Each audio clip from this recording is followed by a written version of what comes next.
So very much welcome to the masterclass today. And, we've been doing these masterclasses during COVID for a number of years now, but I can tell you, there's been so much effort and energy put into this masterclass. It really is something that you want to savor and get your notepad out and take notes, because this is a true masterclass of how to grow and the lessons learned from a purpose-led approach to B-BBEE. There you go. I'll say it easier. and I think that for all the viewers out there, we're very fortunate that we have an award-winning organization in terms of the Top Empowerment Award winner consecutively joining us, and really the person that's put this together. So my name's Ralph Fletcher. I'm the CEO of Topco. We've been doing Top Empowerment for over 20 years now. It started with a chance meeting with my father and the current president, Cyril Ramaphosa, who really challenged us to look at the top 300 Black-owned and empowered businesses. And since then, we've not only been researching the top companies, top Black-owned companies, but obviously showcasing them. And so really, for us, our purpose is inspiring the world to do good business. And we do that by, we really help organizations create the right message. They're doing so many organizations doing so many great things. And it's really about how to use the right media and to target the right audience. And so, for 25 years, we've been profiling and researching the top 10,000 companies. And we help organizations through our awards, summits, publications, websites, masterclass, and those sorts of things. And these are some of the brands that you might have seen us engage with.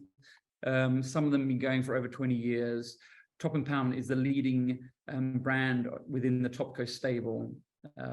So give you some idea. These are some of the publications that we've produced regarding Top Empowerment, our Top Empowerment leaders. The next edition will be out in March 2023. So, if you want to profile or get involved, please get hold of the team. And I mean, this is a run-up really to the conference, the annual conference that Nedbank are partnering us. So this is almost like a launch party as well in many ways. Nedbank has been partnering us as a gold partner for about 3 years now. They've been a partner of ours for close to 5 or 6 years. Kershini's played a pivotal role in that partnership of really celebrating transformation, but also case studies of successes like with the Yes Initiative. And here you can see from the last conference we did virtually, there was close to 6,000 attendees who really obviously enjoyed that interaction. And there was a lot of exposure from PR through social media. So really there's a lot of conversations happening, networking and engagement. The conference for next year is going to be live, so it's going to be in Johannesburg on the 19th, 20th of July next year. We're very, very excited with that. So if you want to book a seat to the table, there will be an opportunity to, again, meet and greet people. And I think that's going to be really, really exciting. Nedbank have upgraded from the gold partner to the platinum partner, the naming rights partner. So we're very proud, and thank you very much to Nedbank for that and your support of transformation and Top Empowerment. Linked to the Top Empowerment is the awards that, like I mentioned, Kershini and Nedbank themselves have won numerous awards with us over the years. So they talk from a process of an award-winning organization. I think for us, we really want to get into some nitty-gritty. I think one of the things that we've realized with the awards is that there's a lot of organizations who are really killing it and doing some great things, but there's also a lot of organizations who are struggling and are needing help. And so we look at these masterclasses and the conference as a way of sharing and giving back. And really, this is in many ways Nedbank's intellectual IP that they're sharing. So, if you're in transformation and if transformation is important to your organization, this masterclass is critical for you to participate in. Kershini's really put in a lot of time in terms of this presentation. You're going to see it. So we will share it afterwards, but be sure to take notes and get involved and ask questions, because it's really your time to learn and get out the detail. And really the masterclass aims to share the learnings and some thought leadership on the IGNITE acronym. So she's going to go through that with you now. And it involves organizations that are driven by purpose to better socio-economic conditions for all. And I think we all understand that. understanding and delivering are two different things. So, you know, get ready to walk away feeling empowered and more knowledge. I think what we want here is the implementable insights. And that's the key thing, is what are the things you can implement? So for me, so for me, one of the things is that I met Kershini many years ago, and I went to her offices in Nedbank, and in waiting reception for her, I noticed there was a big poster on the wall. And probably the biggest insight I got was that it was very clear in terms of their transformation, growth, and social goals, where the organization was going. And anybody who visited their offices could really see that plainly. And I think it was plain for everybody to see. And in there was that we want to be the leading financial services provider in terms of transformation. And it really got us excited. And at the time, I told Kershini how exciting that was, because they're really putting it out there. They're not just saying they want to do things, but they're letting the whole organization and anyone that engages with that organization. So that was one of the insights, is to put it out there and share it with people. But just quickly, let me introduce Kershini, because she's one of the most amazing people I know. And Kershini is currently the executive head of transformation and strategy in the Nedbank Group. Her experience over the past 26 years, you wouldn't think so, she looks so young, but is in terms of the disciplines of strategy, is business analysis, project management, and business transformation. She previously worked at ProMat, which is obviously Transnet, and the JSE Securities Exchange of South Africa. She's currently represents Nedbank and the Banking Association of South Africa on the Financial Sector Code Workshop, so working group. So we also got some great insights there during COVID and what was happening. And she's also on the board of trustees of the Nedbank Community Trust. She's a qualified coach through the International Coach Federation from the United States, and is an Enneagram accredited coach as well. So under Kershini's leadership, Nedbank is currently at a level 1B, BBBEE contributor, and received numerous industry accolades as a lead in transformation, certainly from ourselves as well. Kershini graduated from the University of Natal with a Bachelor of Commerce, Business Finance, and Business Logistics degree, and also completed a Master's in Science, Behavioral Change and Coaching through Henley Business School with distinctions. So we really are very, very grateful to have Kershini here. On that note, I'd thank you so much for joining us, Kershini. So, I mean, possibly on a personal basis, I didn't know you're an Enneagram accredited coach, and I was asking before, but you're a level. I'm number 3 on the Enneagram, and you are? Good morning, Ralph, and good morning to all of the viewers. I'm actually a number 8 on the Enneagram. A number 8 from the 11. Okay, wow, yeah, because she takes control, and I think she's definitely put in the time and effort to lead this conversation. So we're really looking forward to it. I mean, Kersh, I suppose the first question really is, why Ignite? You won all these awards. Why Ignite? So thanks very much, Ralph. I was actually asked to do a presentation earlier on in the year at the Global Executive Learning Forum. So basically, Ralph, this is a forum that's a community of practice that meets once a year across the globe to share learnings on different topics. I'm just trying to get my screen sorted as well. So this year, we were going to be sharing learnings regarding transformation, strategy, and other disciplines. And I was asked to basically share learnings from Nedbank's transformation journey. So we were given a challenge to say that there will be no PowerPoints. So my beautiful slides that you see today was not utilized for that presentation. We were asked to do what they call a gallery or walk format presentation. So that means you literally have a flip chart and a Koki pen. So I was challenged to come up with an interesting way of relaying the learnings from Nedbank. So as I reflected on the learnings, the word Ignite came to mind, because obviously, you know, it's about a spark, it's about a light, it's about mobilizing energy. And in my mind, you know, that's really what gets transformation going.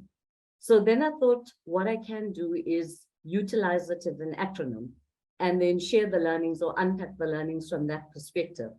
And then very interesting as well, Ralph, I came across these two sayings, which says, what you wish to ignite in others must first burn within yourself. And I think that's very interesting because we're talking transformation, and we all know that transformation must happen from the inside out. But also interesting, Ralph, and just to clarify from my side, I am not using transformation and Black economic empowerment interchangeably. They are two separate concepts, but they are related. And I think that's an important clarifier for the entire presentation. So yes, so basically, ignite, the acronym really means, and you'll see it on the screen, the I is really for invest in your purpose as this guides value creation. The G is all about growth, and B-BBEE are positively correlated. The N is about N-Wow, which is our new ways of working at Nedbank. The I for me is very interesting because intelligence has certainly pivoted in the new context that we're operating in. And later on, as you and I chat, we'll talk about AQ becoming more emergent. The T is then how transformation must transcend BEE compliance, specifically in the South African context. And then lastly, the E is really about equity must come before equality. For me, equity has to be a verb in order for equality, which is the end state, to happen. So back to you, Ralph. Thanks. Thank you. Kersh, I just see one of the comments is coming. Can you share? Can you do the present mode? Yeah, there we go. Thank you so much. Yeah, I think they can then see it, and they're probably taking pictures, no doubt. So we send out a poll. We obviously, these questions are obviously really insightful for us in this presentation and makes it relevant. And so if you can fill in those questions, it'd be great so we can give you some feedback back as well. We're very grateful for you getting involved. We're very grateful for the questions in the Q&A and the chats, and we will get to that. I think there's a lot to get through, so I don't want to slow us down, and we will have a chance at the end for everyone to ask questions. So we've allocated a lot of time for that. But just moving forward quickly, why purpose, Kersh? I mean, are there ways to come up with a relevant purpose in a short amount of time? Yeah, so I think, Ralph, the first clarifier is that purpose happens through people. Then it happens through your processes, your policies, etc. So purpose ultimately will drive profits and benefits to society. And that's a very key thing that you look at. So what we did in trying to craft our purpose is multiple things. And one of the interesting things is that we really connected with Professor Ranjay Gulati, and our COO specifically connected with him. He's a professor at Harvard, and he's got quite a great CV as well. And so basically what happened is we looked at various aspects of purpose.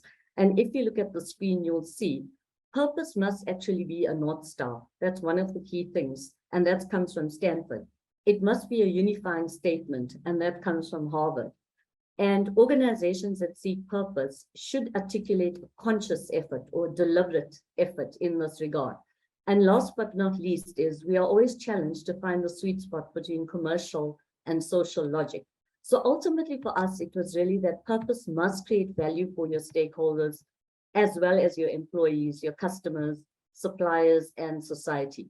So it has to be a means by which the organization generates profit. So in a nutshell, Ralph, I mean, purpose for us, or Nedbank's purpose statement itself, emanated over the years. There were various conversations, and many of you know that our DNA as a bank is really all about doing good. And it has evolved over the years in many shapes and forms. So our purpose statement is currently to use our financial expertise to do good for individuals, families, businesses, and society. So it's something that everyone now is actually living in the organization through various perspectives. I wanted to share this slide, Ralph, because I think it gives you perspective on how you can go about crafting a purpose and where you can actually place yourself on a quadrant such as this.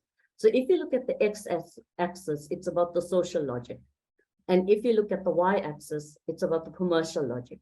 And then there's obviously the 4 quadrants. So if you look at the bottom left, if you are an underachiever, then you will be in this category because you're obviously not getting the social or the commercial piece right. As you progress to the top left, if you're only considering the profits, then you will be very profit heavy and less social heavy. And then if you go to the bottom right, which is saying Good Samaritan, and it's about doing good for the world, but not the business. I think this is sort of where Nedbank's journey started. So I'm just doing a gate point of 2005, because prior to 2005, the bank was actually making a loss. We needed to do a rights issue with Old Mutual at the time and so on. But by the time we came to 2005, our profits started to tick up. And then by the time we went to 2010, which was 5 years later, the profits continued to improve and we were on the right trajectory in terms of now balancing the social logic and commercial logic. And then in 2015, people started talking about a purpose statement. Prior to that, I mean, many of us will remember it was all about vision-led, values-driven organizations. Now, those are still obviously relevant, but those things have sort of transposed now into a purpose statement. And from about 2015, we were talking about a purpose. And then between 2016 and 17, we launched the purpose statement that you saw earlier on, which was to use our financial expertise to do good. So you'll still see the do good being captured with our financial expertise. And the top right corner, Ralph, is really where many of the top organizations who actually execute profit with purpose are sitting. So you'll see it's about Microsoft, it's about Lego, Unilever, etc. So what they do is purpose and culture really act as guardrails, as those are the constants in their business. So why we've placed Nedbank in that quadrant is because we feel we've been on this journey for a while now. And whilst we are getting there, we haven't yet arrived. So we've progressed, but I don't think we have yet arrived. So in terms of some of the things we also talked about, like a conscious effort. So one of the conscious efforts we made is to say that there are obviously 17 sustainable development goals, which many are aware of. But we as a bank could not say we are going to be subscribing to all 17, because again, that's not a conscious intent or a deliberate effect to effect something. So in a way, these are the 9 SDGs that we as a bank have made an effort to support. And over the years, since we've been supporting them, we raised over 100 billion across these different categories. So I'm just going to touch on a couple of examples, which you will see in the slide, Ralph. So yeah, very importantly for us, quality education. You know, we've always been a bank that's been supporting corporate social investment from multiple perspectives, but education is somehow always at the core. So you'll see from us giving student loans to student accommodation, to CSI spend, to 25 billion in loans for green housing. I mean, there's quite a spread of the different types of things we've actually achieved. But again, it was because of that conscious effort. So again, to your question in terms of how long, I think how long will depend on the context of your business. It'll depend on the size of your business. It will also depend on where you are in the life cycle of your business. And then based on those things, you will decide to accelerate, like what we did over the past 3 years, or you will decide to moderate based on where you want to go to, or you could just decide, well, we're starting off, it's status quo, you know, until we get somewhere. This slide, I just want to touch on one of the proof points, and this is about our affinity programs, Ralph. And this is also, if you see, this was incepted in 1990 already. So already at that time, even before Black Economic Empowerment or the B-BBEE Act, even before the EE Act for that matter, Nedbank was already looking at how it can actually contribute to commercial and societal impacts. And I think today we see that our affinities have funded more than 500 million for more than 4,000 projects across the children's affinity, the art affinity, green affinity, and sports affinity. So yeah, really, really a great story from that perspective, Ralph. And maybe one last proof point I'll share in this section is that when you look at a lot of the research, either from Harvard or Stanford, or what our COO is doing with Professor Gulati, it says that a mission-driven organization strives to deliver on their purpose while also generating profits. And they give an example of a bank. Now you would think this is Nedbank because this is exactly what we've done. So the bank is, number one, hiring a more diverse workforce. So currently, 79% of our workforce is actually Black, which is representing the demographics of the country, and that talks to the diversity. Then it also brings benefits to the community, and I've shared quite a few of those proof points. And then also it brings the bank closer to the customer base. So I think all encompassing, we are making progress. We are moving in the right direction, but I don't think we arrived as yet. Wow. Yeah, I think that one of the insights I heard is that it's a continuous journey. There's no end point, because as things change and adapt. But I liked your point earlier around purpose and ignite coming from within first. And I often think that, and maybe one of the poll questions, it'd be great to see the answers, which is, how aligned organization, but how many people here have a purpose? Because I certainly know that you definitely do, and that's one of your driving forces.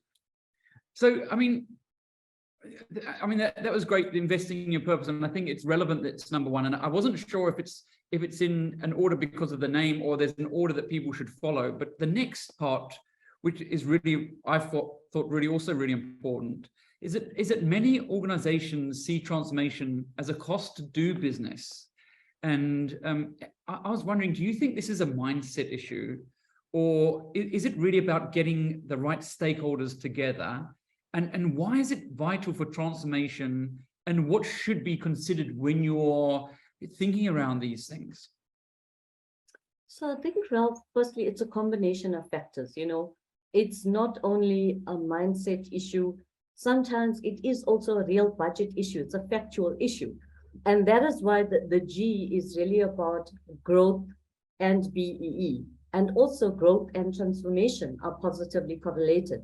Because if we just talk about BEE for a second, I mean, every single target is a function of your net profit after tax. So simply speaking, if you're not making money, then you're transforming based on a function of 0 or minus. And then therefore that does not work. So one could even argue that even through COVID, we still were able to retain our level 1 positioning. And that's because we went into negative profits. Our profits declined significantly, but there still was profit. So, I mean, at the end of the day, you have to be making money in order to create growth. And growth then gives you more money. And the whole thing just goes on like that, So, I mean, in terms of some of these things, let's just have a look at VUCA versus Barney. It's stuff that I think, Ralph, a lot of people were aware of. So VUCA, we all know, we've been living in this volatile, uncertain, complex and ambiguous world for more than 30 years now. It's been a long time, we've been talking about this, but I'm not sure if people actually appreciate 3 decades have passed and we've been in this volatile situation. So personally, Ralph, when I came across the term Barney, and it said brittle, anxious, non-linear, and incomprehensible, I also thought, wow, this is not lighting up a center in your brain that's going to be creative and, and excited and all of that. This is quite a depressing picture if you were to just, listen to the words. So I think Barney was really a framework that was presented by Jamias Castillo, and that was at the Institute of the Future event. And so what he was really saying is that situations in which conditions aren't simply unstable, but they are chaotic. Then you get other situations in which outcomes aren't simply hard to foresee, but they are completely unpredictable. So he was really taking VUCA to a different level and saying, what are we experiencing in today's world? And therefore, in his mind, it was really all about Barney. But because we don't want to leave people with the brain center of compliance coming up and non-creativity and so on, then what we're also sharing is what are some of the solutions? So if we are living in this Barney world, what are some of the solutions that we need to be looking at? So one of the senior lecturers at UCT, as you'll see on the slide, basically gave some insights around this. And I'm sure a lot of the audience will also resonate with it. So in terms of brittle, what do we need? We need capacity and resilience. In terms of anxious, we need empathy, we need mindfulness, we need self-care. In terms of non-linear, very important, context, adaptivity, and incomprehensible, well, transparency and intuition. Now, obviously, these are not the end of everything, but it's just trying to help you to navigate through this Barney world. So what do you do? Where is your sort of starting point if that's what we want to do?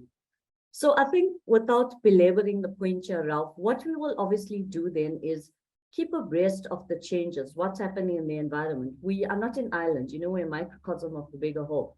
So I put up this slide just because all of us are aware of some of these things. And it's really not a sustainable situation where over 4 billion of GDP is lost per 1 day of load shedding. It's not sustainable when South Africa faces a 4.8 trillion infrastructure gap by 2030.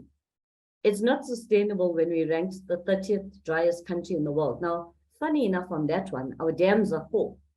But why are we having a water problem?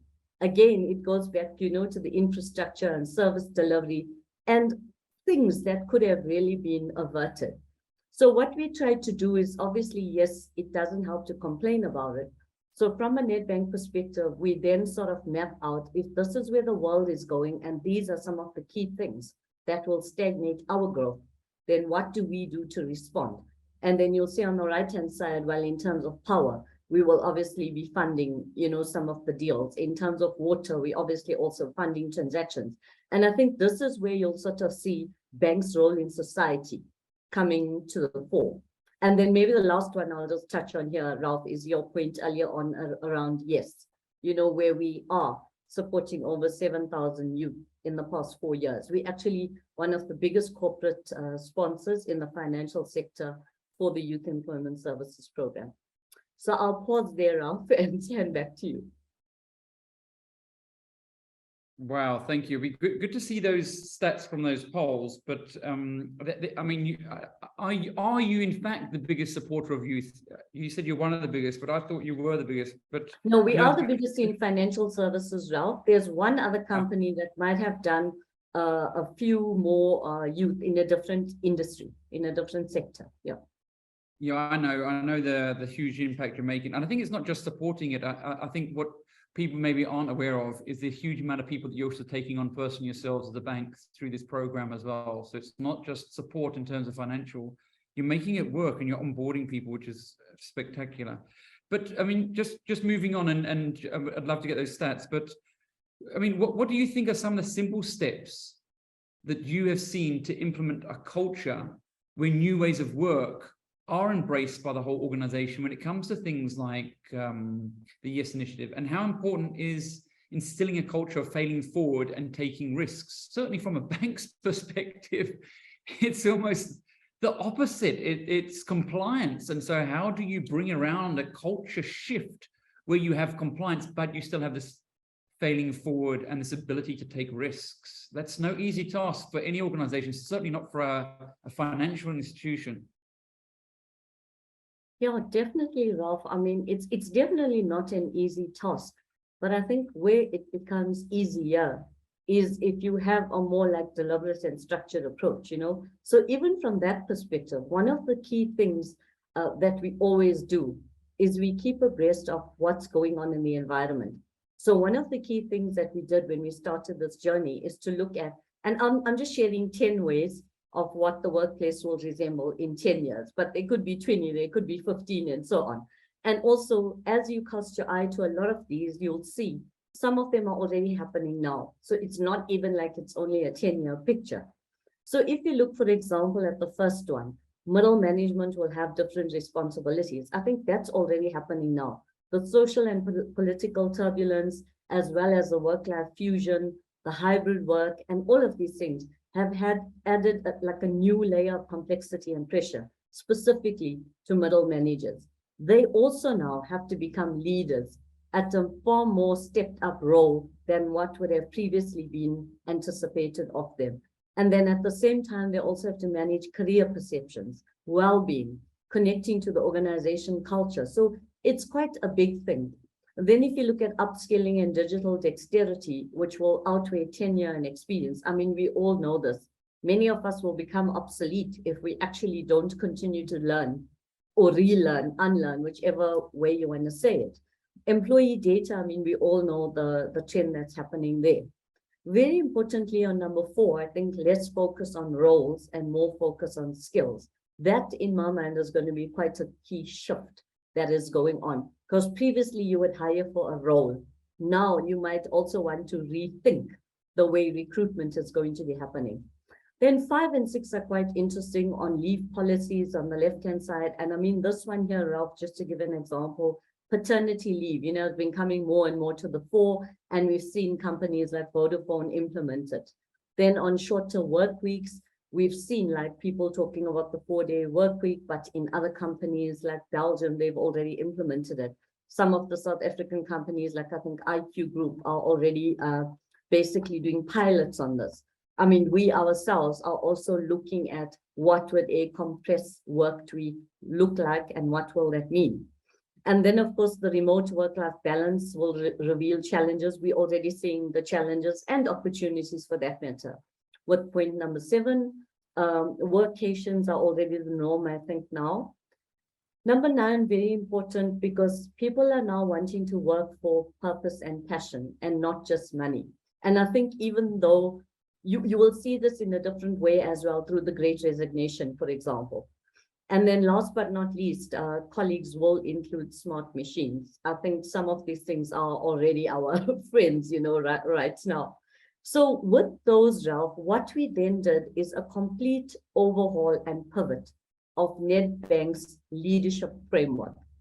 And that is what you'll just see captured on the one slider. So what we always do is we will link everything that we're doing in the organization to the bank's overall strategic positioning. And in this case, our strategic positioning is just referred to as the power of N. But in there, you will see we obviously want to focus on market share growth, cross-sell, increasing productivity, unlocking value, digital transformation, and so on. So then the next line, you'll see a very deliberate effort to say, so what then is your people vision to actually position Nedbank as an employer of choice? And then as the slide builds, you'll see we also look at strategic choices that we've deliberately made. And one of these to touch on is like the human-centered leadership and culture that you are talking about, because that's what we literally had to do. We had to define a required culture, not a desired culture, a required culture. What is required for the new world of work? And how do we make that happen? Then very importantly, all of this is shaped by our people promise. And what I love about the people promise, Ralph, is we also linked it to a reward system where you could also give badges, which was more a light touch way, as opposed to formal recognition of giving badges to people for different things, like in our world, different is good, or your potential is our impact. We deliver with impact. So basically, you would find certain individuals who get in excess of 139 badges, which really encourages them, to deliver service excellence, which ultimately you want. And then last but not least, we always say what gets measured gets done. You have to have a number against something. That's just my personal view. And everything has a number, whether it's qualitative or not, you can break it down into a number. And that also sort of guides you in terms of, so where to next? So with a lot of these things, Ralph, we put in deliberate efforts, to really reinterpret a lot of these things and then come up with a new framework. And this is just sharing what's our digital workplace framework. So very importantly, on the top left-hand side, you'll see it's about from place to work to purpose of work. So again, carrying the purpose thread across everything that we do. And although it looks like quite a busy model, it's quite simply stating, number 1, where will you work? Will you work from home? Will you work from the office? Will it be a hybrid? Then the next one, simply speaking, when will you work? Are you working flexi hours? Are you working compressed week? Are you working 5 days a week? That's what that's about. Then number 2 is about all the digital tools that we've put together to support this new ways of working. And last but not least, culture is fundamental. And of course, to your earlier point, we are a bank. How do we balance all these things? There has to be governance, there has to be risk, there has to be compliance, and not all of it is welcome by everyone. But unfortunately, there are certain things that we have to put in place, which also then protects the employee, So sometimes you might not see it as obviously as that, but it does also protect the employee. And then this, Ralph, is just sort of giving you a sense of, we basically came up with NWOW to embrace improving productivity, well-being, and service excellence. So you'll see on the left-hand side, our net promoter scores have increased, and we've done quite well in terms of the service excellence. you'll see on the right-hand side, we're just touching on some well-being. And very important here is, I mean, there was actually a 3% increase in mental health admissions in 2021. So one can sort of get a sense of how important well-being is, and the shift from just physical well-being also to mental. And then for us again, as banks' role in society, financial well-being, very important. I mean, we've assisted employees, like more than 2,000 employees, with grants towards their children's education. We've assisted more than 877 employers with grants towards medical shortfalls. So it was really a combination of all of these factors. And then perhaps the last point I'll touch on, Ralph, in terms of productivity. So we used what we call workplace analytics. It's a Microsoft tool, one of the tools that we utilize to try and get a sense of what's happening with our productivity as people are working from home. And I'll just give you one of the interesting stats. So Microsoft actually says that if you multitask during a meeting, so that could include taking a call, looking at a WhatsApp message, or just getting distracted by whatever. So if you multitask, it will take you an average of 16 minutes to get back into the presence of the meeting. So, I mean, I think there should be an appreciation then of how people should not take it lightly. You know, if you are in a session, you can actually then have a 30-minute meeting, get your decisions done and move on, rather than scheduling a 2-hour or 1-hour meeting, whereby if you multitask once, you've already lost like 75% of the meeting. If you multitask twice, you know, you would have lost more, and so on. But anyway, Ralph, I'll pause there. But yeah, we've done lots of stuff here, and our pulse survey also indicates that 73% of the workforce actually agreed that their business area cared about their overall well-being, which was quite good, you know, because we were in tough times with COVID and everything else.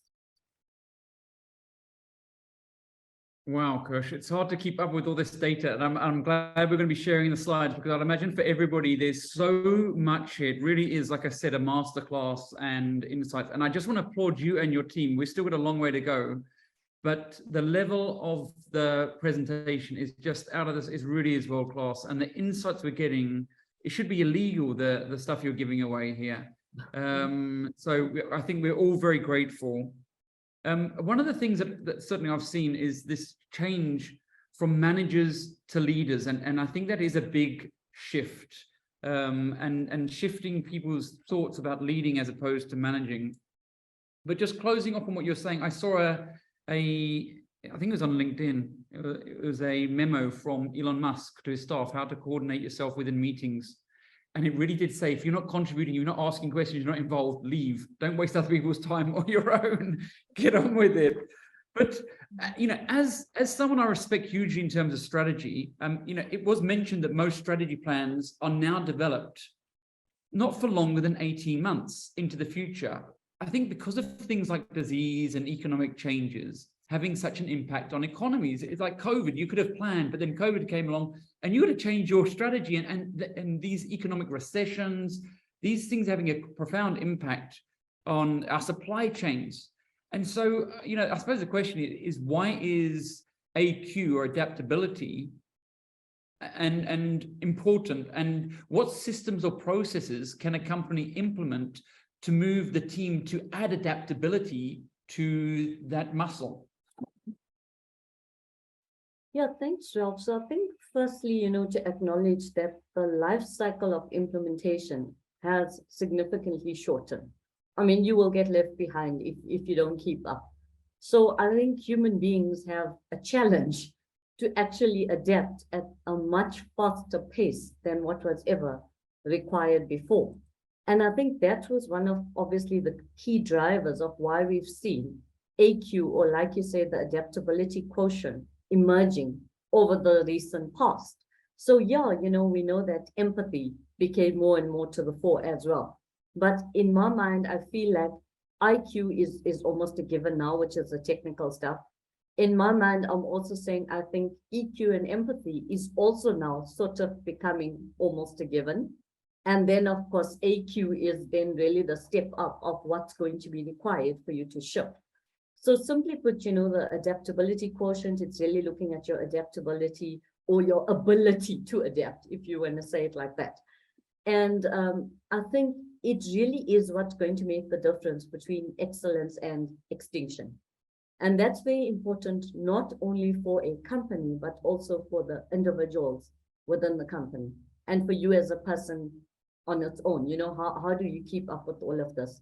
So just to share, like, a person's ability to adapt, what will that include? So it's including things like, how do they handle change? How do they learn from mistakes? How do they overcome challenges? And this one, very interestingly, Ralph, how do you adjust in real time? And why this was interesting for me is because even previously, you know, people will talk about reflective practice that helps you to build your leadership skills and so on. But now it's almost like there's no time to reflect. You have to reflect on the job, like reflect while it's happening and change while it's happening. And that's quite a shift, you know, it's not an easy thing to do. And then what are characteristics and skills of some people with high AQ? So they've got to be like problem solvers, curious, creative, innovative, mindful. Now, when you look at all of these words, then you map it back to the Barney that we're living in. It's almost like your brain is operating on different sides. And how do you really navigate this Barney world in order to then become curious, creative, consider the future, environmentally conscious, you know, all these great things. And I mean, as we can also reflect on some of this, there's quite a lot of businesses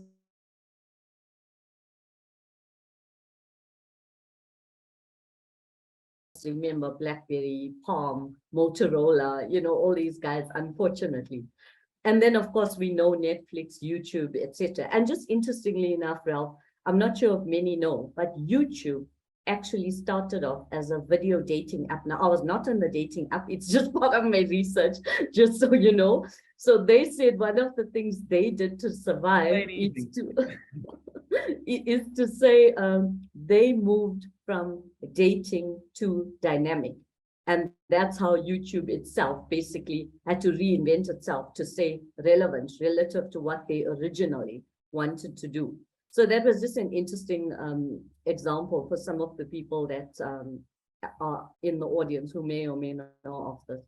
So basically, Ralph, also, I wanted to share just one case study. I mean, there's multiple case studies, but this is a company called UFuture.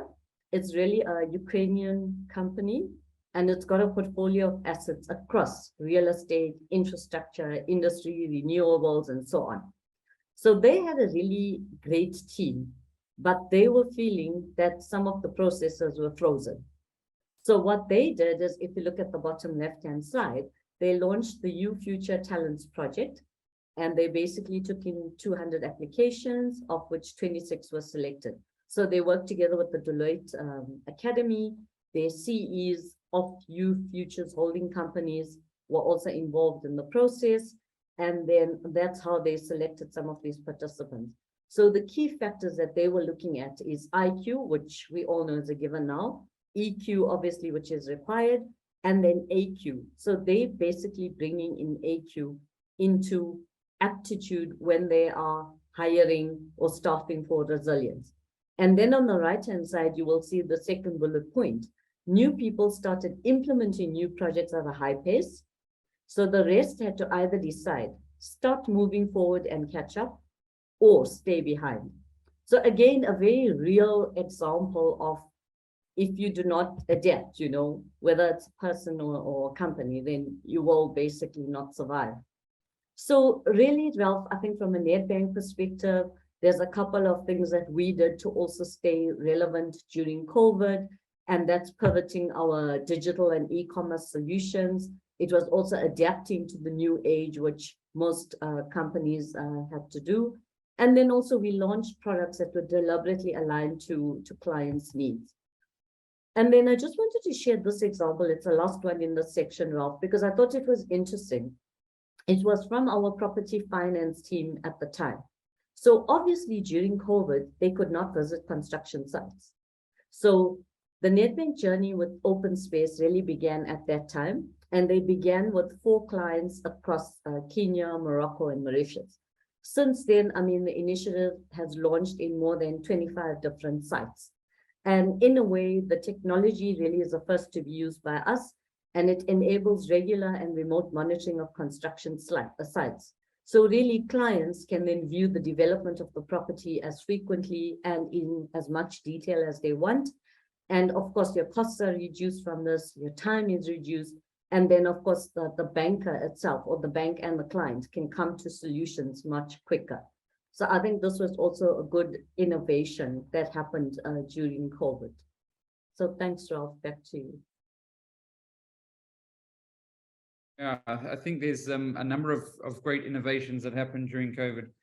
And I think this adaptability, I think that as humans, we're quite unique, is that I was saying earlier, once I do something, I've got a habit, then that's it. I want to stick to that habit like anything. But I think the unique thing about being human is that we do adapt, and we are adaptable, even in the most pressing situation. I think COVID taught us that to a certain extent. So it's about getting out of that rigidity and that space in your mind where you're fearing moving forward.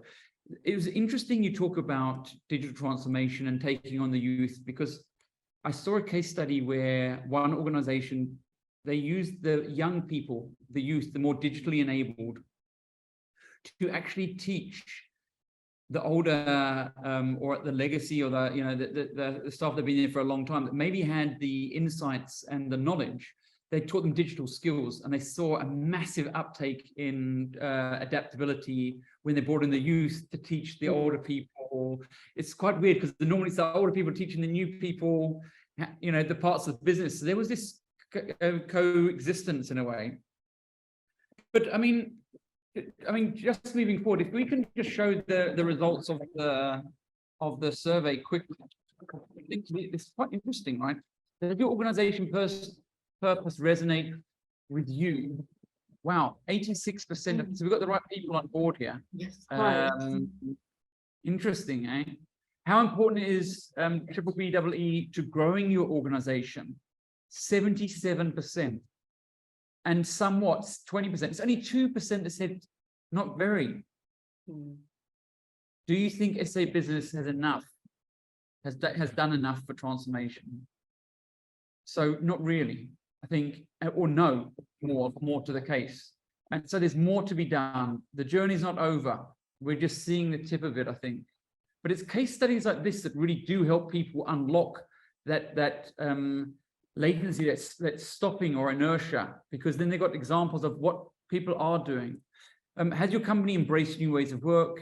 Yes, and that's probably a way different to possibly before COVID. So I think we're using that muscle. And do you agree we have entered a Banny world? So what is Banny? That's interesting. Not many people even know. So thanks for that feedback, guys. I really appreciate that. But I mean, with companies that have started to transform, it's often my biggest, I suppose, question, and are behind the expected targets. They've started, so people are saying they haven't done enough, so we're seeing that, but maybe someone has started, and that's part of the journey. It's a good start. But maybe they're under pressure to aggressively reach these targets. So they're behind the 8 ball, they know they've got to do it, there's pressure from their staff. At the cost of other areas such as culture, how does Nedbank approach transformation, and what advice can you share for these companies that maybe feel that they need to accelerate their transformation? Thanks, Ralph. So I think from that perspective, our approach to transformation is what I will really share, because I think it encapsulates a lot of what you're talking about. So basically, the first thing is, obviously, we are taking a purpose-led approach to transformation. Now, this a picture, Ralph, I probably did about 5-6 years ago, and we continue to, live by this, and we evolve it as and when required. But in a nutshell, our approach is really to advance purpose-led transformation. That's our starting point. BEE is a consequence of us getting many other things right. Obviously, there will be a focus on BEE. It's one instrument to drive transformation, a very important instrument, but it's not really our departure point. It's never been for Nedbank. So really, purpose-led is one of the key factors in our entire approach. The second thing is we always believe in supporting the national agenda. And that's where we basically support things like the YES initiative, the BLSA initiative, the BUSA initiatives, and so on. And all of this, Ralph, we find is enabled through the 4 different capitals. So there's human capital, socio-economic capital, financial capital, and leadership capital. Now, I know in terms of the theory, you can have 5 capitals, 6 capitals, and so on. But basically, we look at these 4 because then we sort of say, so if you now take the BEE scorecard and you want to make it more purposeful, how do you then map it against these 4 capitals? Because ultimately, even for transformation and Black economic empowerment to work, it's about deployment of your capital in a constrained environment, like we're talking about the Barney world now. So you'll see human capital encapsulates the management control, employment equity, skills development, and of course, very important ownership, because ultimately you want to become a shareholder.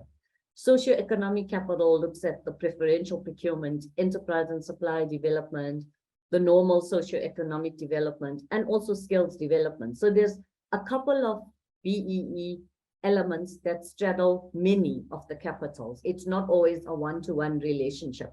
And then very importantly, on something like enterprise development, you will see it under financial capital and also under socio-economic capital. Because on the one hand, whilst you are creating businesses, on the other hand, you don't want to be redistributing wealth. You also want to be creating wealth. So from a preferential procurement perspective, we don't want to take away from the Ralph and give to a Tabo. That's not what we're saying. We need to build our supply chain, and in so building your supply chain, then you can either ring fence funds or whatever, but it's not about redistributing. So if you don't integrate all of these components, Ralph, then you're actually segregating. So if you're segregating, you will get a tick box mindset. You will get a compliance mindset. If you are integrating, you will have this picture that's coming up more in full. So this is really how we do it. And then very importantly, leadership capital must be prevalent. Otherwise, none of this can happen. So stakeholder relationships, fundamentally important with Banking Association, Financial Sector Transformation Council, and just across the industry, because banks' role in society is really key. We're one of the biggest contributors to GDP, so we have to also hold the industry accountable for what we're doing. Our clients, obviously, that's a given. We won't be here if we are not looking after our clients. Culture also, we will touch on just now a little bit more. And our brand, Ralph. I think our brand has just come such a long way, you know, even our ads, the way the guys are resonating with our ads, even our sponsorships. You know, historically, it was probably about the golf, then it became about the golf and the soccer and running and. So I think all of these peripheral matters also contribute to us ultimately transcending BEE compliance. And then very important, what are we really striving to do from a purpose perspective? At the bottom, you'll see we want to build an inclusive culture. It's all about that. We want to be improving social cohesion. It's important for human beings to feel the basic needs are met. It's important for sustainable growth. We know we can't do anything without growth. And very important for us as a bank, you know, we do want to lead the difference and play our role. It may be a small role in the bigger scheme of things, but we still want to be playing our role. So I think on this one, Ralph, I'm not going to be talking, but I'm going to hand over to yourself and Nick to please play a short video. Thanks.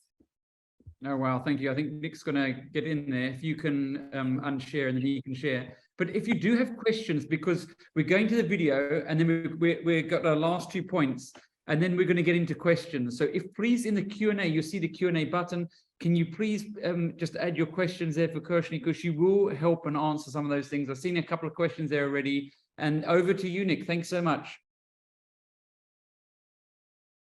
The banks of the world have a central role to play in driving sustainable development by directing capital to where it is most needed. Delivering on this responsibility and doing so in a way that achieves optimal social, environmental, and economic returns requires a shift from narrow self-interest and old operating and funding models to deeply embedded systemic thinking that unlocks new sustainable development finance possibilities that effectively meet the needs of society. Such systemic thinking is only possible with a clearly defined purpose, which in Nedbank's case is to use our financial expertise to do good for individuals, families, businesses, and society. At Nedbank, we choose to deliver on purpose through 3 key interactions with the Sustainable Development Goals, through our lending, corporate social investment, and through our operational footprint. Using renewable energy is key to our environment's survival. We've developed a portfolio funding structure to address ever-increasing electricity costs, concerns around energy security, and climate change issues impacting on corporate South Africa. Energy Partners and Solar Group were the first 2 developers who we made the structure available to, and they are now both well poised to maintain their leadership position, and as a consequence, their funding requirement from Nedbank will also grow exponentially from relatively small beginnings. Successfully balancing and integrating economic growth with environmentally sustainable actions remains one of the biggest challenges to the achievement of the Sustainable Development Goals. The need to decouple vital resources from economic activities is essential as a means of slowing and reversing environmental degradation. The emerging farmers doesn't have funds readily available. So what Nedbank has done is help us with the funds to be able to help our emerging farmers plant. This project has assisted Taung, particularly that Taung is 120 villages together. There is no any other income in that area, no mining. Farming is the main food basket. Decent living space affords people a sense of dignity. Through our partnership with Habitat for Humanity and Payroll Giving, we managed to help Gogo Bahlangeni to be a homeowner. The beneficiary in the KwaZulu-Natal intervention was a 92-year-old lady, and in her lifetime she's never enjoyed a birthday at all. And on 21st of September 2021, through the efforts of Nedbank, she was able to celebrate a birthday. And what was the birthday gift? A house from Nedbank. So that was amazing in itself, and it is a story that is livable, it's a story that is encouraging, and we are grateful to Nedbank for that opportunity. Creating work that gives people back their dignity is key for the country's future and economic growth. The Fix Forward Incubation Program, which aims to reduce income inequality and create sustainable jobs, has empowered tradesmen to realize their potential as entrepreneurs and to help them grow successful businesses. We're incredibly grateful for the support we've been receiving from Nedbank over the last 4 years. Over 1,000 jobs have been created in over 400 businesses. And now with the funding we're receiving, we can launch a mobile app that will take Fix Forward hopefully to every home that requires renovations. Through our work with the Indalo Inclusive SA, we've helped to support 30 green enterprises in various sectors, including water security, to achieve business resilience and sustainability. I think what we appreciate more with Nedbank is not just the money. Yes, the money it's good, but it's more the skills, the institutional support that we receive. If we put all of that together and we channel all those efforts towards supporting these entrepreneurs, the future is not just bright, it's green. In 2019, Nedbank invested in the YES initiative, which was sponsored by President Cyril Ramaphosa. The initiative seeks to create 1 million jobs for SA's unemployed youth. The YES program, as well as Nedbank, in collaboration, gave me an awesome opportunity to venture into the HR field and learn more, in terms of the entire HR value chain. So I'm very grateful for the opportunity, and the future looks very bright indeed. I will forever be grateful for the YES initiative and Nedbank. Thank you for giving the youth employment opportunities.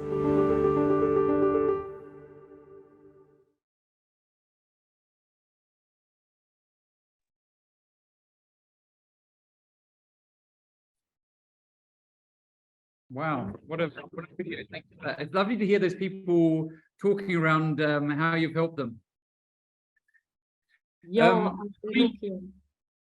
Kershini, maybe as we're wrapping up, and before we get to the questions, and so, you know, we'd love to see those questions in the Q&A, and I've got a whole host myself.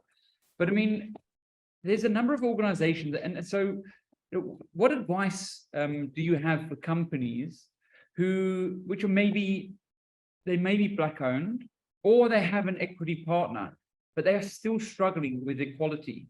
What advice would you have for those sorts of companies? Yeah, so thanks, Ralph. I just wanted to share some of the case studies before we move up the last section, but just very quickly. And I think a lot of the guys might be aware of some of them. But just in terms of transformation transcending BEE compliance, one can also go and look at Germany and what they've done with the employee share ownership scheme in terms of uplifting SMMEs, as well as Rwanda. There's a great example of Rwanda as well. And then, of course, we all know the story of the Malaysian economy, where in 20 years, there was a 94% reduction in poverty. So, I mean, just to give you a sense, and there's also like a Nordic model. So I just wanted to highlight to the guys so they can go and have a look on their own. And then before I answer your question as well, just to say, our Yes Youth, Ralph, are absolutely phenomenal individuals. I mean, what you see on that video is exactly the way they show up. I was personally extremely impressed with them, because if I think about 20 years ago, there is no way, or 30 years ago for that matter, I don't think any of us were that confident, you know, in terms of even speaking and all of those things. But anyway, yes, Ralph, thank you. So getting back to your question on what advice. So I think, Ralph, all of us to a certain degree are still struggling with these concepts of equality, equity, and, you know, how do we navigate them? What's the right thing to do? And how should we really, you know, in a way, start talking about them in a different way as well?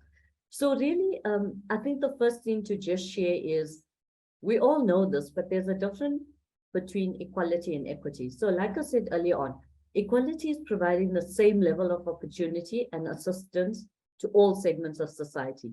Equality is really the end result. So what we're really looking for is, how can equity be evident in practice? How can equity become a verb? How can equity be inherent in your procedures, your processes, your policies, and all of those things?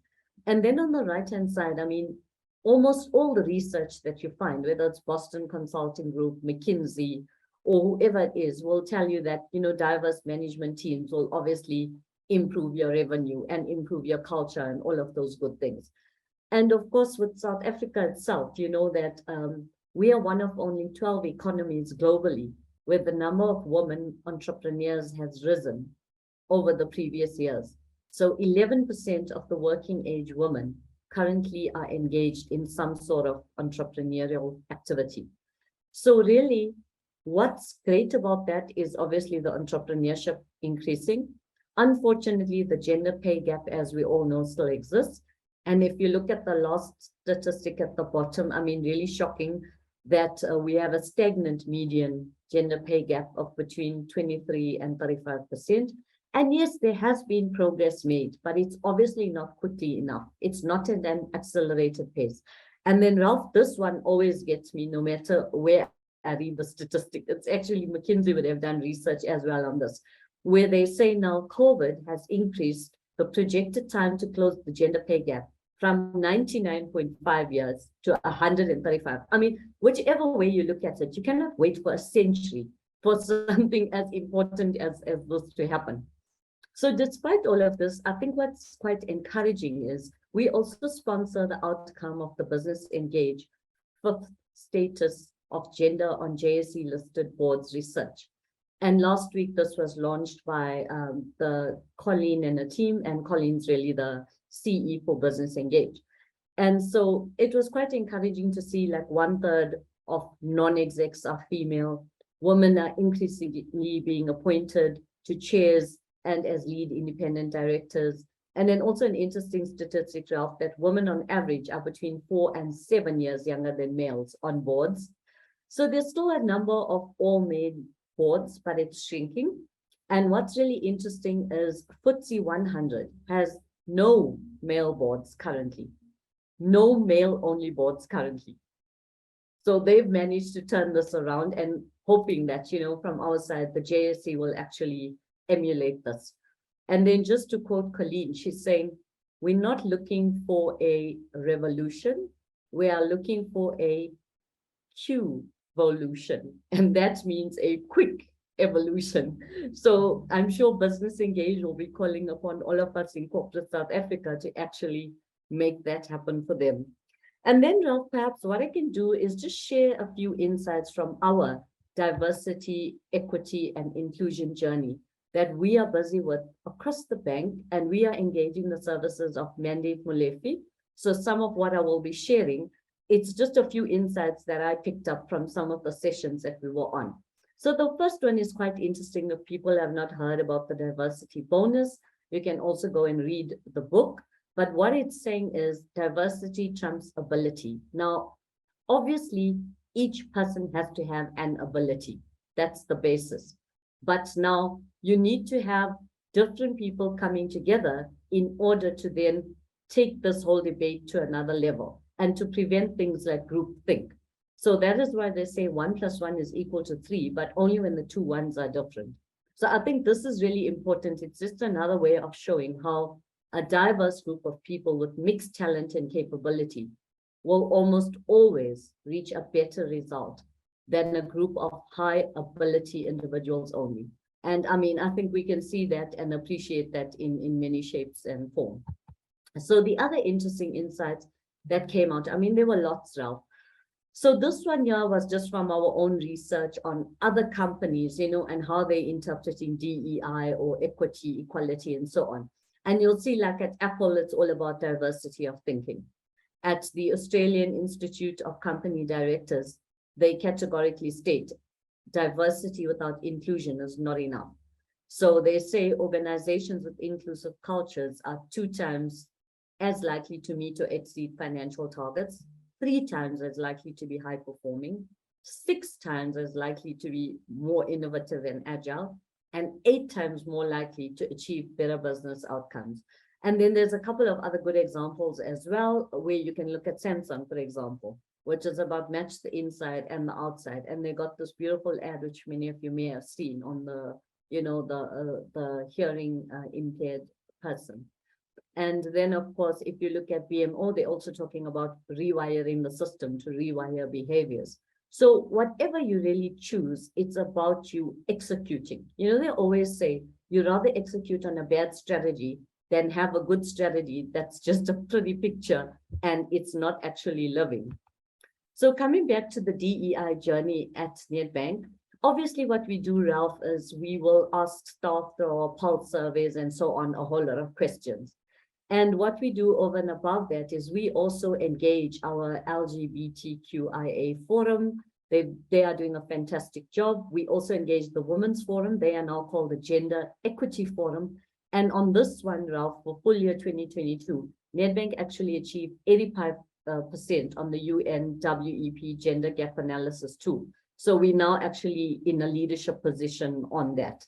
We also very importantly engage our disability forum and work with the guys on trying to ensure reasonable accommodation and obviously going beyond that at all.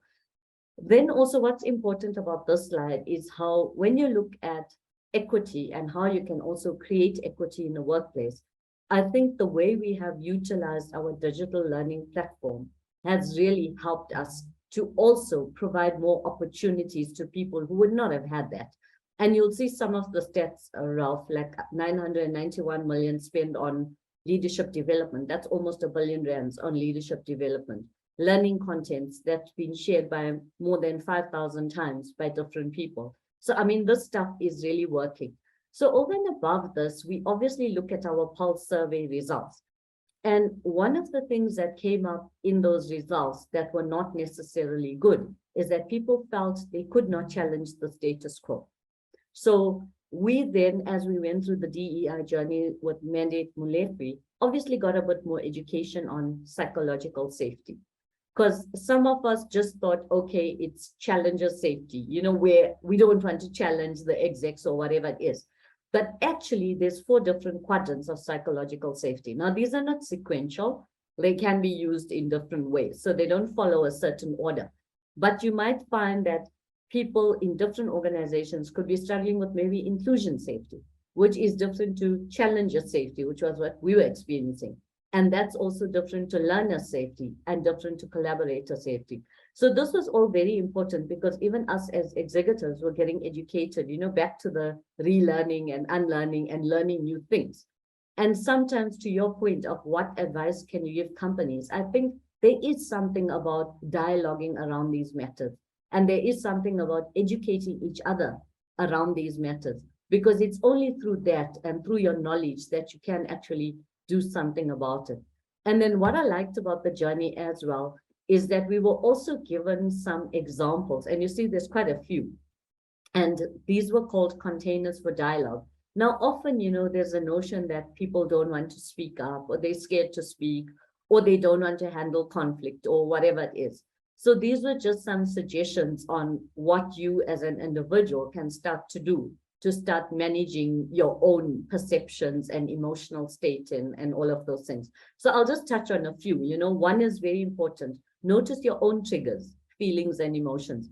And I think this is where, Ralph, something like the Enneagram is just phenomenal in giving you that sort of insight so that you can make a shift for yourself. And then, of course, be brave, not perfect. Yeah, some of us still struggle with perfection, and that's just how it is. Then, of course, checking your assumptions. Have you reached conclusions too quickly? Engaging with honesty and respect. And, Ralph, in terms of this also, and everything we're talking about today, new ways of working, etc., there's a fundamental thing that there must be shared trust and responsibility for any of these things to happen. So I don't have a slide on this, but I think it's important to share with people. I mean, there's many models on trust and so on, but one that I've recently come across is from Brené Brown. And it's also part of the book. I think the book is called The Anatomy of Trust. And she talks about braving. So braving is also an acronym. But what braving does, it breaks down different components that either build or erode trust. So the B is about boundaries. The R is about reliability. The A is about accountability. The V is about vault. Now, vault is like a weird word. So a vault simply means that if I share my personal information with you, please do not share it with somebody else, or my personal story, or whatever it is. Then the other I is about integrity. The N is about non-judgmental. And the G is about something which I will remember now, generosity. So the G is about generosity. So I just thought what was interesting about that model of trust is it somehow helps you to decode what are you struggling with. Because it's not like you just don't want to trust an individual. You need to sort of understand, okay, what's causing the mistrust? Is it the boundaries? There's no boundaries. Is it the accountability that's not there? Is it the integrity that's not there? And I think all of these things just somehow help, for you as a leader. And when I say leader, Ralph, I'm not talking about position. I mean, all of us are leaders. And at Nedbank specifically, our human-centered leadership philosophy is exactly that. Every single person is a leader in their own right. So those are things that I think can help you with some of these challenges we face around equity, equality, and all these other things, diversity and so on. And then, of course, last but not least, Ralph, as a consequence of us doing all these myriad of things, which is why I came up with Ignite, and earlier on you asked, is it sequential? No, it's not sequential, because you can start at any point. You can start in your purpose. You can start with scanning the environment with the G. You can start at the perspective of intelligence, where your recruitment is different. You start where you are in the journey, basically. But just to share, I mean, we've done all of these things, and I think even some of us were surprised at the number of accolades that we received over the last 3 years. And these ones, Ralph, are only on purpose as a result of us accelerating our purpose-led journey. Then on the next slide, a lot of the accolades are because we actually adapted and pivoted to remain relevant in the societies in which we operate from a business impact, expertise, tech and innovation perspective. So yeah, that is me for today, Ralph. Thank you very much. I'll hand back to you. I wish it was at the end, but we've got a couple of questions. These people have held on, but thank you so much, Kersh. It really was quite amazing, the presentation. I mean, looking at the awards you've won and looking at where you are as an organization and how you know purpose and profits are improving, I sometimes wonder why is you know, you said you partnered and sponsored the golf and soccer. Why is top empowerment important for you as Nedbank? Maybe I'll give you a second to just answer that. But if we can just finalize some of those last questions, then I'm going to get to all these questions. And secondly, there's another TED talk that I think it might be worth you watching as a group, and that's Super Chicken. If you type in Super Chicken, it's Margaret Heffernan, and that really also talks around diversity, inclusion, and voice, and having a meeting and putting away your computers. And the quality of meeting is about the quality of people's connection and how much they look at one another and how much they engage with one another. So those are just simple steps. But over to you, Kersh. Yeah, so definitely, Ralph, one of the things for me is about the connection. You know, we are saying we are a purpose-led business. We take a purpose-led approach to transformation. So we want to be partnering with people like yourself so we can create that platform for dialogue. We can create that platform for innovative thinking. We can also create that platform for challenging all the problems we have with Black economic empowerment. You know, so I think that's a very important thing. So it's really about the connection. So we are able to connect with each other. It's about the collaboration of ideas, sharing of ideas, learning and sharing. You know, I think it's both sides of the coin. And then, of course, very importantly, it's also about encouraging, I think, more people to actually come to these events and these conferences and actually also give their views. Because, you know, an idea does not come from someone who's got a myriad of qualifications and all of that. We've seen South Africans doing some brilliant things, you know. So I think, yeah, it's about all of those things in totality, Ralph, except from the fact that, you know, we really love working with you guys. I think our value system is aligned. No, and it's a very important thing, because if we are a purpose-led business and we have a certain level of values, whoever you partner with also has to have that reciprocal. You know, your thinking doesn't have to be the same, but your value set, it's good when it is the same, because then at least we can build off that basis. And for transformation to happen, you know, it's a very difficult topic as well. So there needs to be some of those things where it allows you to then challenge the status quo without fear. Because if you're having a fear mindset, you're not really going to grow. And what we really want is for people to come in with the growth mindset and give us, you know, some of their ideas.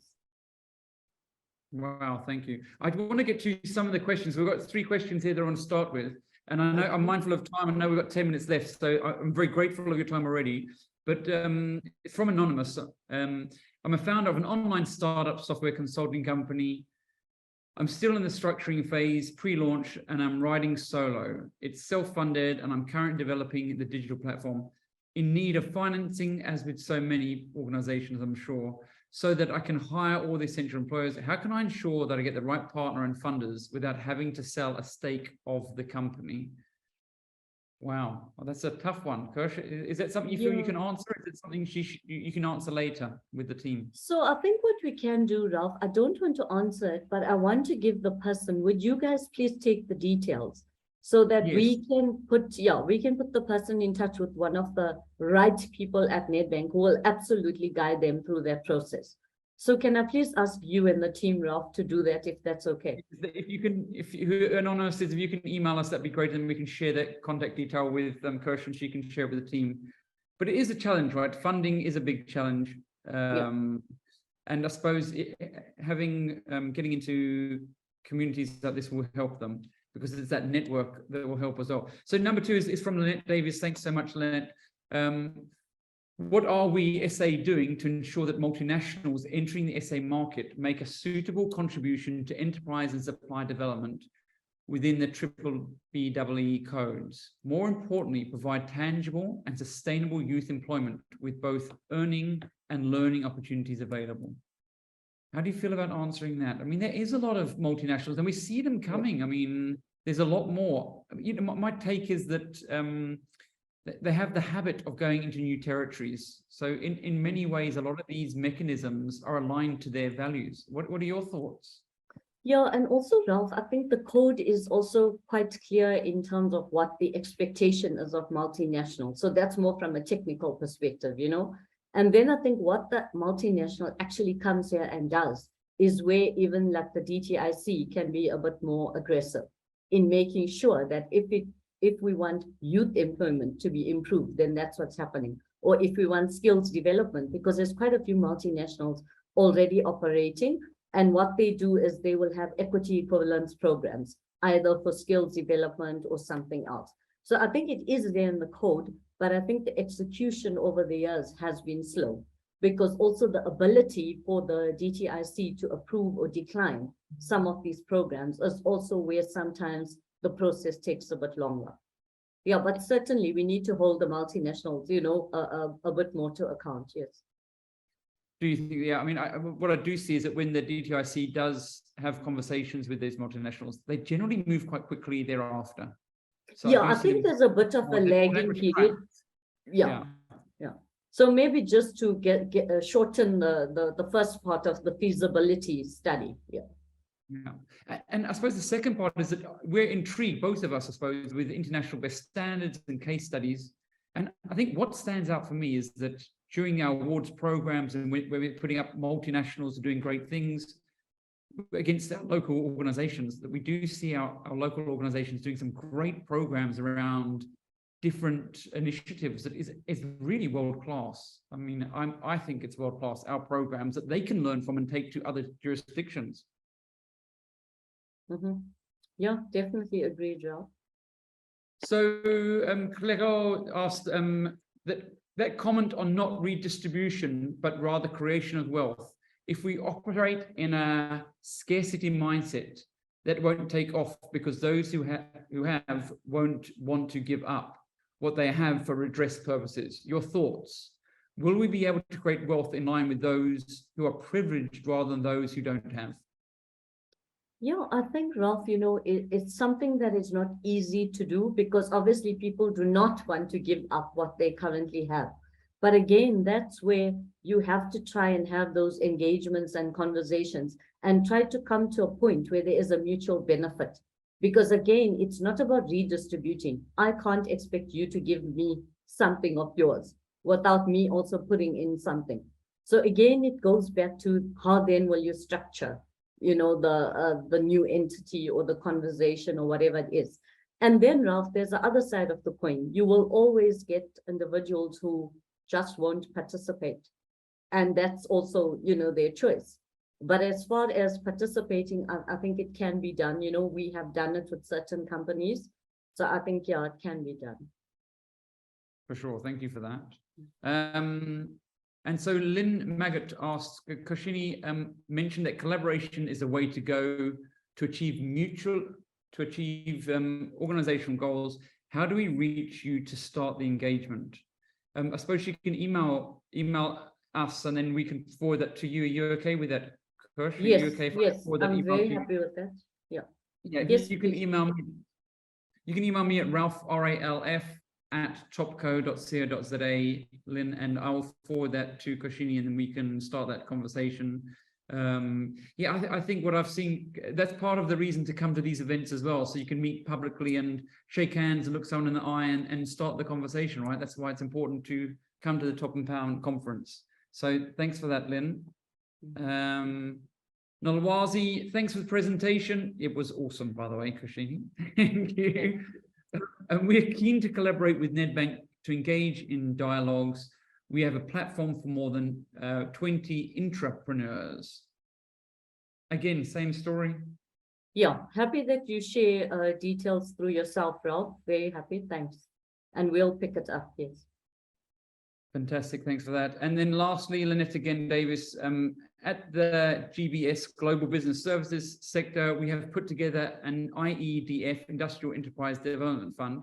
We'd like to discuss at the PESA alignment and collaboration with Nedbank on this very important initiative, which assists us. Well, it's brilliant. Lynette, again, if you can send that through.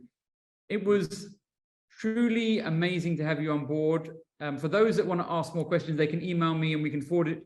Alternatively, we'll be seeing each other in July on the 19th and 20th, which we're obviously really excited for. We've got a program, already a draft program. So if you're interested, also let us know. We'd love to get you involved in that conference. Congratulations to you and the team. The presentation was out of this world, and we will be sharing that with you. Thank you so much for your time. Kersh, any final words from your side? Yeah, I think from my side, Ralph, firstly, thank you to the audience and yourself. And it's just to say, find your inner spark and keep the flame burning. So that's what we need to do. We all need to play our part in propelling the economy forward. And that's all I would wish for everyone. So thank you very much. Yeah, first inside, then outside. First inside, then outside. I remember those first words you opened up with. Thank you so much, Kersh. Thank you so much, everybody, and we'll see you soon. Thank you very much. Everyone. Thanks.